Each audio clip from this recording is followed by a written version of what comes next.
बिस्मिल्लाहिर्रहमानिर्रहीम। अस्सलाम वालेकुम नाज़रीन। फ्रेंड्स, मैं आपके लिए एक बहुत ही ज़बरदस्त वीडियो लेके आई हूँ। वो ख़वातीन व हज़रात जिनके कमर में दर्द रहता है, ये उनके लिए बहुत अच्छा और आज़मूदा नुस्खा है।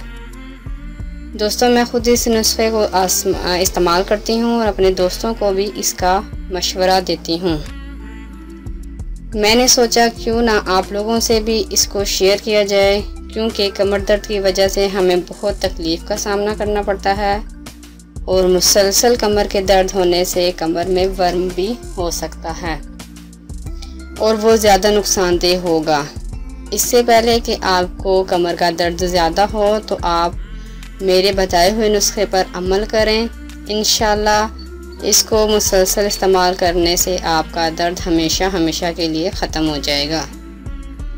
सर्दियों में इसका इस्तेमाल ज़्यादा किया जाए तो जल्दी फ़ायदा होगा। आपको करना ये है कि आपने हस्बे ज़रूरत बेसन लेना है। बेसन जो हम इस्तेमाल करते हैं वो वाला बेसन लेना है। इसको किसी बर्तन में डालकर हल्की आंच पर भूनें। इसको लाल नहीं करना और जब इसमें से खुशबू आना शुरू हो जाए तो इसमें थोड़ा सा देसी घी डाल दें और ज़्यादा नहीं डालना, थोड़ा सा डालना है और 5 मिनट के लिए भूनना है। और खुशबू आने पर इसमें हस्बे ज़रूरत आप चीनी डालकर मिक्स कर लें और गरम गरम बेसन की एक एक मुट्ठी लेकर आप इसकी पिनियाँ बना लें। अगर बेसन ठंडा हो गया तो इसकी पिनियाँ नहीं बनेंगी, इसलिए इतना गर्म होना चाहिए कि आप अपने हाथों में रख सकते हो और गरम गरम की पिनियाँ बनाकर एक पिन्नी रोज़ाना रात को 1 गिलास दूध के साथ खाने से आपके कमर का दर्द ठीक हो जाएगा।